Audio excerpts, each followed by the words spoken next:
Hey, what's up guys? This is Jeff with Gamestork, and let's look and break down and talk about Microsoft's Xbox conference. Gamestork, delivering news, reviews, and playthroughs like a newborn baby.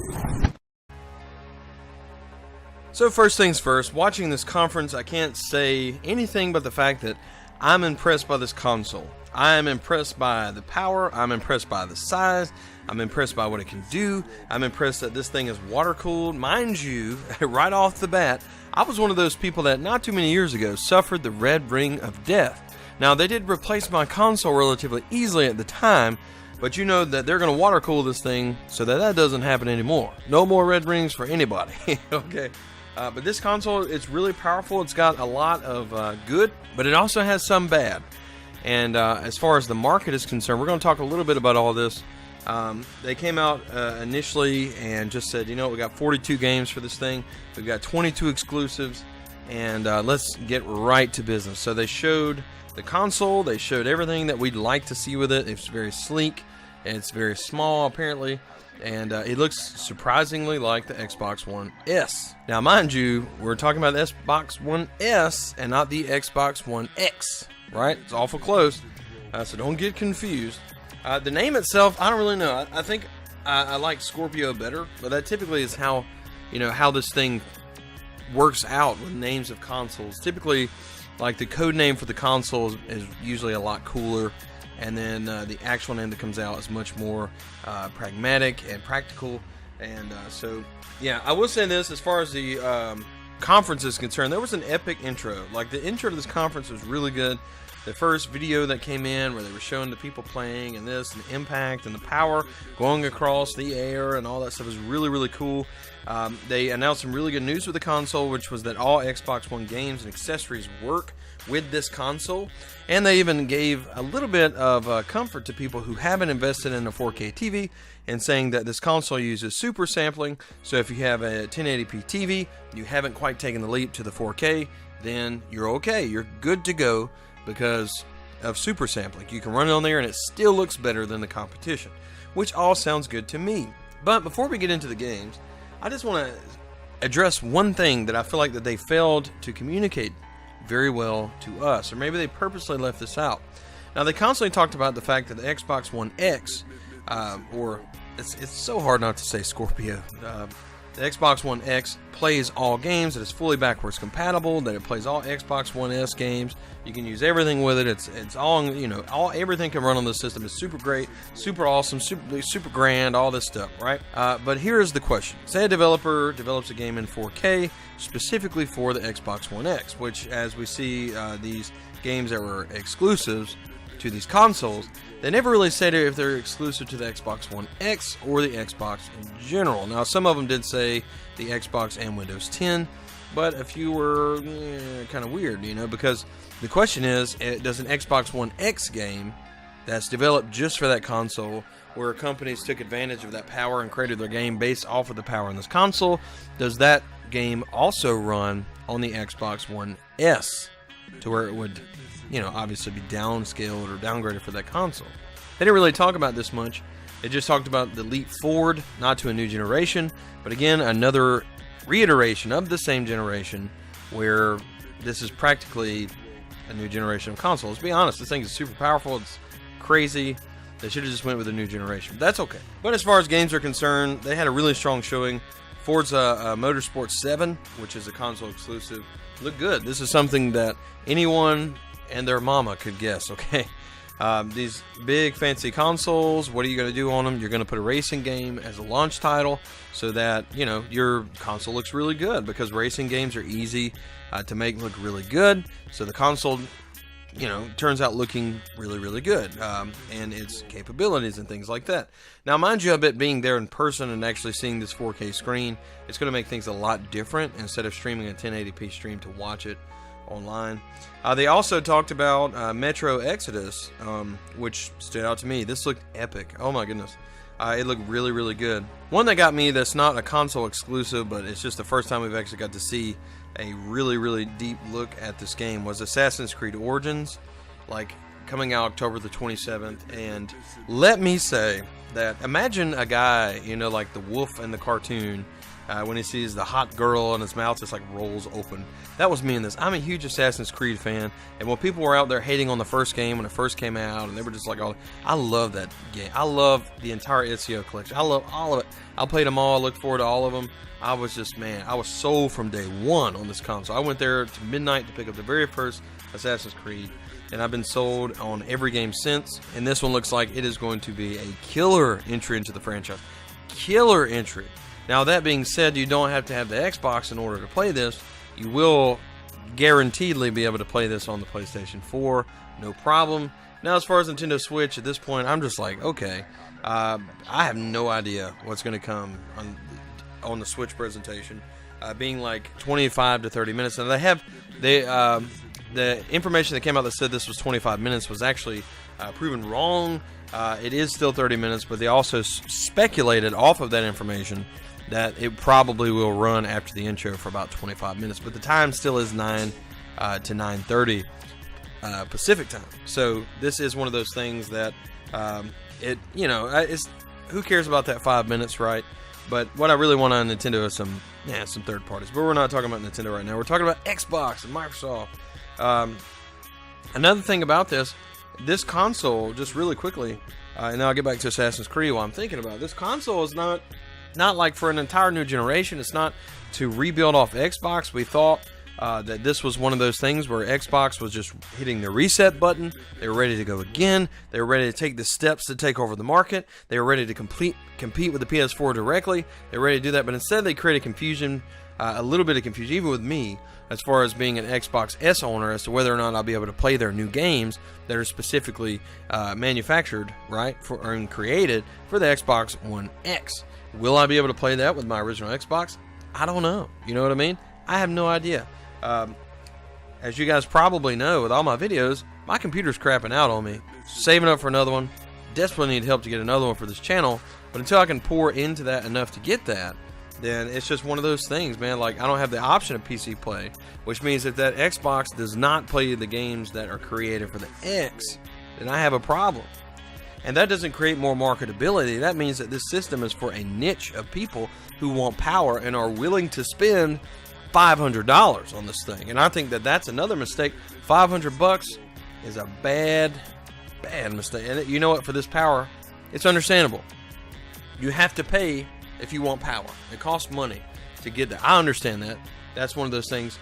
And that's when you're creating a home console to get to the mass market. Now, hardcore people who love power and gamers who love power typically go to PC.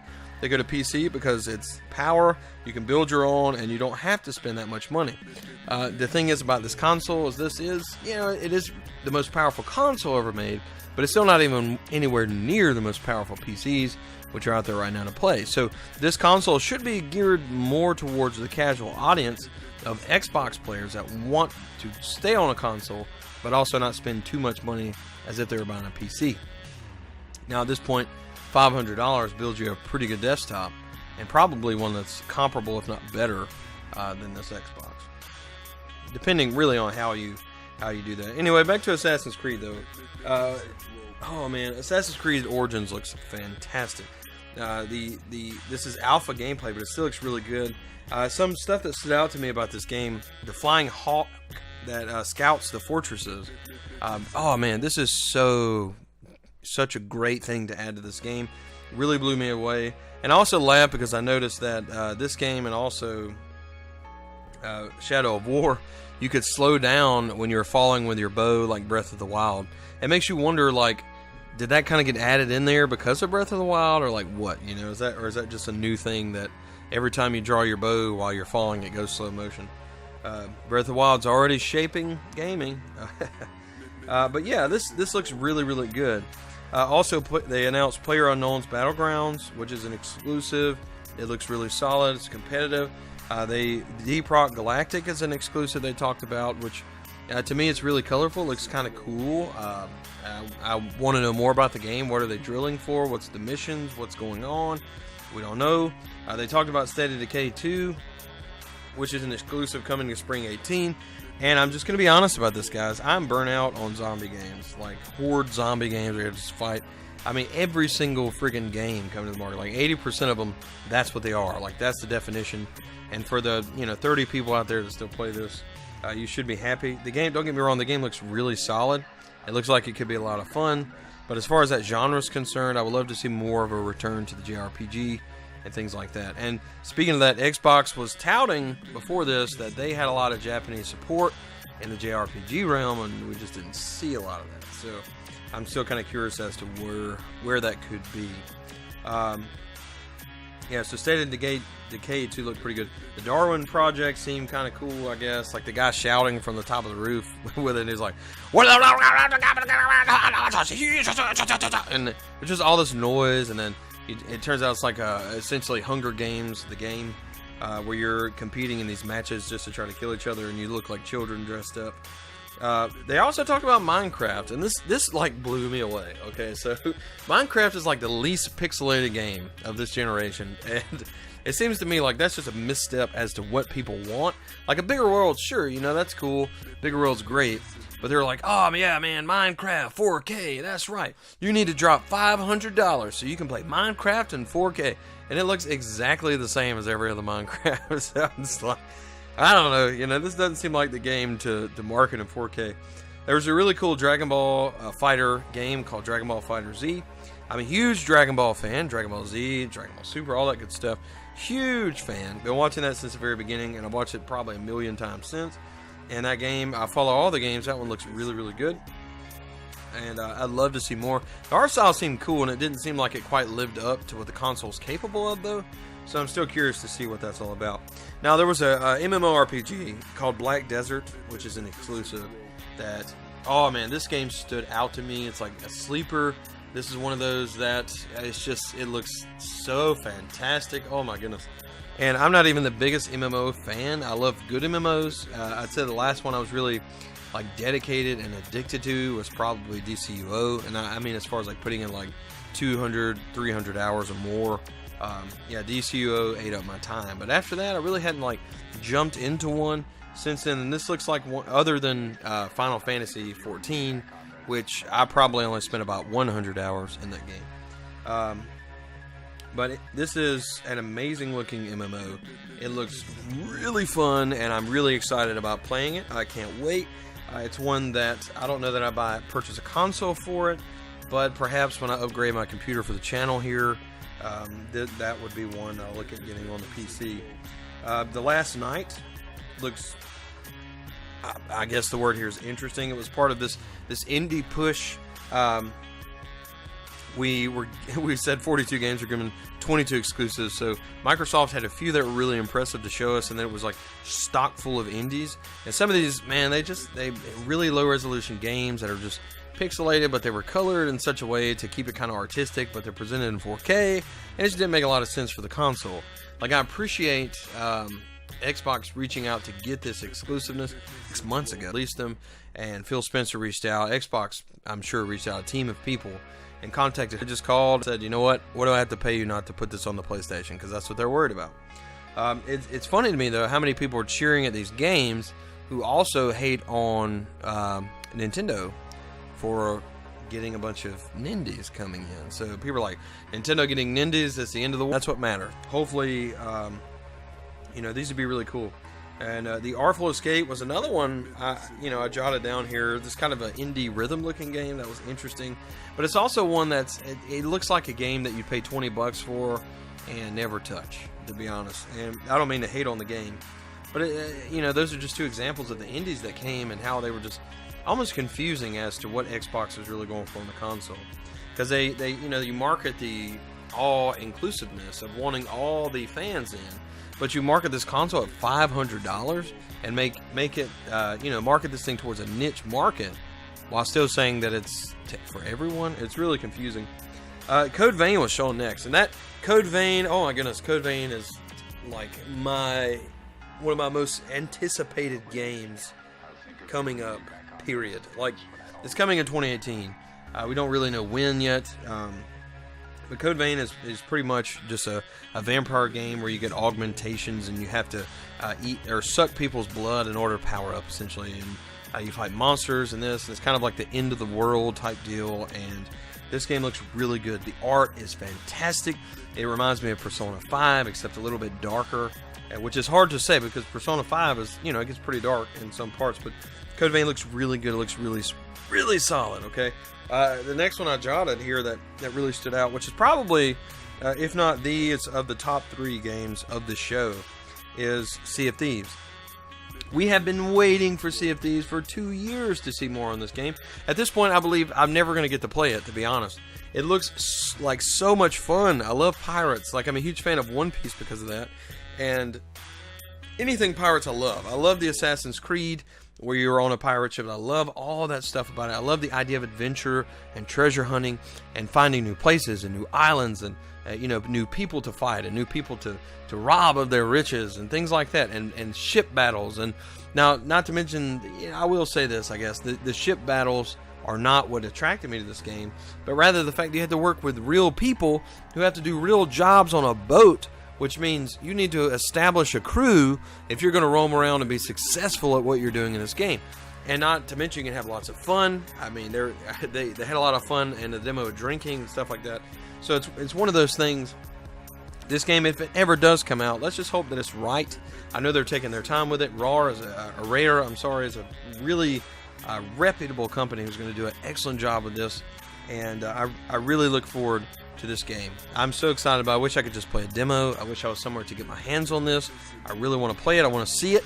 And, you know, I've been like having dreams about this game for 2 years since I've seen it the first time. It seems like so much fun. One of those games that may not like win Game of the Year, but a game that is just one of the funnest things that you would probably play in your life. Like something that just makes you laugh and just enjoy your time on a console. So the next big one for me was Shadow of War. Man, Shadow of Mordor caught me off guard. When I first got that game, I purchased it, and I was like, yeah, you know, I like Lord of the Rings. This is going to be kind of cool. It's probably pretty good, but I'm like, yeah, movie games, they typically don't really work out. And, you know, so I took this game home, I unwrapped it, I put it in my console, and I started it up, and I was like, wait a second, this looks pretty cool. And then I start killing some of these goblins and figuring out the powers and building a little army, and figured out the system to taking down all these different these horde people who are generals and commanders and this and that. And I was like, wait a second, this is freaking awesome. This is amazing. This game is like super cool. So by the end of it, like really quickly, I was into that game, and I sunk some time into that game, and it was amazing. That Nemesis system, to me, I'm surprised that other games haven't already stole it. The Nemesis system is one of the best battle systems in any game ever. And that's a big statement, but it's the truth. I love the Nemesis system, and in this, they're expanding it, and the powers look really cool. The upgrades look cool. Everything looks neat, and they even stole a little bit from Breath of the Wild, again, where you're dropping and he hits the bow and arrow. I don't remember doing that in the first one, so I think that's exclusive to this. It seems like those, I don't mind it because I love that function. I love that effect of being able to do that in the air. So I don't mind if they borrow that. But it looks like it's a lot of fun. I'm really excited about it. And Shadow of War is one that I'm definitely going to purchase. It will get my money. I'm already pulling my money out, and it's not time yet. So, Super Lucky's Tale looked pretty good. This game looked really solid. I love tuning stuff, especially platformer things and things that are just really good. Not a whole lot to say about it right now. I need to do a little bit more digging on this before I really get into it. But right offhand, just initially, I think that looks solid. It looks like a really fun little game, and I'm excited to see more. The Crackdown 3, this is a big one for a lot of people, and I'm afraid that a lot of people may be a little bit let down on this, and I hope that they're not. But I will say, on the Crackdown 3 preview or demo or trailer, whatever you want to call it, at the beginning, Terry Crews like going crazy is super awesome. Like, you want to sell me something, put Terry Crews shouting on it. just being Terry Crews and being awesome, and I'll probably give you my money. So I'm in danger of purchasing all this just because Terry Crews said that I need to, play that game. But Crackdown 3, it looks really cool. Crackdown 2 is based around the physics of the world and being able to just do lots of damage and destroy everything and throw cars and throw, just all of it. I don't really know what to think about this new preview. It looks really solid, but I wonder about the levels of destruction and things like that. I saw some, but I didn't see like a ton, and I hope that this game really delivers and upgrades what 2 set out to do. And considering the new system of them sending this to the cloud to process, I'm interested to see. I'm sure I have really high expectations for this game, and I think that's the problem. I have really, really, really high expectations, and Crackdown 2 is a lot of fun. So hopefully it lives up to those. So to close out the game section of this discussion, this is not an exclusive, okay? It's a multi-platform game, but it's big, and we saw this for the very first time yesterday, a game called Anthem, which is a multi-platform game by BioWare. Now, seeing this game preview, you were like, holy crap. Like, this game looks amazing. This is a game that looks so good that it would tempt you to buy a console for. I mean, we're talking about graphics that are just outlandishly amazing, and possibly even at this point unrivaled. And I'm just like, oh, whoa. And it's not just about graphics, it's about the open world and the monsters and the function and the survival aspect and the pushing of what this is in the universe. It looks really good, and I couldn't be more excited. However, it made me wonder about Mass Effect and how that was. I was like, man, what did they put the backup team on Mass Effect for this so that the A team could work on this one? Like how did that work? It makes you wonder. They're like, okay, everyone who was involved in the Mass Effect trilogy, please stand up. Okay, all you guys, come out here and let's work on Anthem. And all right, anybody else in here want a job? Okay, you guys, all right, y'all sit down. Let's start developing this new Mass Effect game. It's like, it didn't even care what they were doing, and it didn't turn out, obviously. But it's like the A team went to work on Anthem, and now we see what that studio was busy with, which is why Mass Effect didn't work out, because it obviously wasn't their main focus. This game looks solid. It looks amazing. This is a console seller for the PS4 and the Xbox. It looks really good, and I couldn't say with any louder voice or any more excited. I'm super excited about this game. It's going to be really good. Now, that being said, going through the games, there were more games, lots more indies and things like that. They did show Cuphead, in case you wanted me to hear me to say Cuphead during this. Cuphead. Okay, I'm whatever. But it's really, this whole thing comes down to price, to marketability, and to cost. That's what comes down to everything.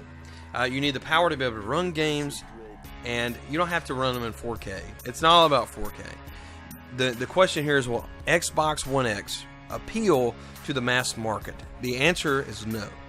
Why? Because it's $499, and the mass market doesn't want to pay more $499. There's a niche market that wants to pay $499 for a system, but not the average consumer. That's why you haven't seen a PlayStation launch at $499. That's why you haven't seen the other Xboxes launch at $499. People at this day and age want to pay between $300 and $400 for a high-end console, and that's all. That's all they're willing to do. Nintendo Switch had to get theirs to $300 however they could to hit that price point, to hit sales, because that's what's important, is building your install base. And my fear for this is that Xbox is going to come out. It's going to be really confusing. People aren't going to want to spend $500 on November the 7th. It might sell well at first, but I don't think they'll build an Xbox One X install base until in the future, when they can drop the price and move on to this console from the other ones. Not to mention, there's still 2 other iterations of the console that developers now are like developing between 3 iterations of a console. And you have to ask yourself, people are hating it like, these generation games, they don't need to be downscaled to the Nintendo Switch and this and that. And but the fact is they're going to have to downscale these games relatively, like, a lot to get to the one, which the Nintendo Switch is not behind the Xbox One by too far. It's really just not. And it's one of those things. It is behind it, It is behind it, obviously. But and my worry with this isn't power. The system's sleek. It's beautiful. It's attractive. It is, it's got games. It's what we need it to be, all except the price. The price point's all wrong. And, I believe that at $399, which probably just isn't possible with the parts in it, but at $399, man, these guys would have probably taken over the market. I mean, they would have knocked this thing out of the park. and that would have been all she wrote. We'd have been tap dancing to GameStop tonight. Everybody pre-ordering this thing across the world. People saying, "Power, yeah, it's the most powerful console ever, yeah," and shouting and pre-ordering. But at this point, I honestly don't believe that this is going to happen. So, anyway, guys, I guess that's going to do it here. I know I probably left kind of a bad taste in, or it seems like I'm kind of hating on it. Don't get me wrong, this thing blew me away. Like, I was excited. I was stoked. I love what they did. The conference overall was really good. It was very solid. It was a lot of fun to watch. And there were a lot of good games. They learned from Sony last year, and there were a lot of games. Very little console announcement time and a whole bunch of games, and that's what you need to do. The problem with this, I believe, is the price point. Marketability doesn't mean necessarily that I won't purchase it, but what it does mean is that the average consumer probably won't be interested because of that price point, because they'll be able to get something comparable for $100 less, or maybe even more than that. And just to close out, I believe what Sony's going to do to combat this is to do a massive price drop on all of their consoles. I know this sounds crazy, but imagine if Sony comes out and they say, "You know what? We saw what Microsoft did. We're dropping the price of the PlayStation 4 Pro by $50 to $100." Then what system are you going to buy? What system are you going to buy? You're going to go buy the PlayStation 4 Pro. If it gets games like Anthem, and it gets Shadow of War, and it upscales to 4K, and it does all that stuff, that's where you're going to get it, because it's cheaper, it appeals to the mass market, it's got the install base, get early content access, and that's just that. So I think Microsoft really messed up with the price point. Sony's still going to do this. They know what they're doing. They're going to win out in the end. I still hope the best for Microsoft, and you know what? I'm looking to buy this console. I think I'm going to go pre-order, and because I'm typically, with all consoles, I am a day oneer. But let's hope that it really lives up to the hype, and that it's worth that $500 price point. Let's hope that they clear up the little bit of confusion about if you can play One X games with your One S, and any other questions that need to be asked. Anyway, that's going to do it here for this discussion. Thank you guys for joining me. I just had to do audio because I was at work and I just don't have time to film, and so here we are doing audio. So thank you so much for listening. I really appreciate you guys. And it's thanks to you that I'm doing any of this at all. So thank you. I will be doing a discussion after the Bethesda conference here in a little bit, and I look forward to that. I hope to see you then. If this is way after, you're just listening later, just go ahead and click over on my page on Gamestork. Be sure to subscribe. You've heard that word, right? Every YouTuber uses it. The best way you can help me out and listen to this is just to subscribe to my channel. And, help me out. Help me get up that food chain, baby. Anyway, we'll see you guys next time. Thank you so much for watching this video. If you would like to help to improve the quality of content on this channel and also help to make content come out faster, please go to this link at gofundme.com/Gamestork to help me replace the equipment needed in order to make this channel better. Again, thank you so much for watching. I appreciate you. And if nothing else, just be sure to watch, like, and subscribe. Thanks again. Bye.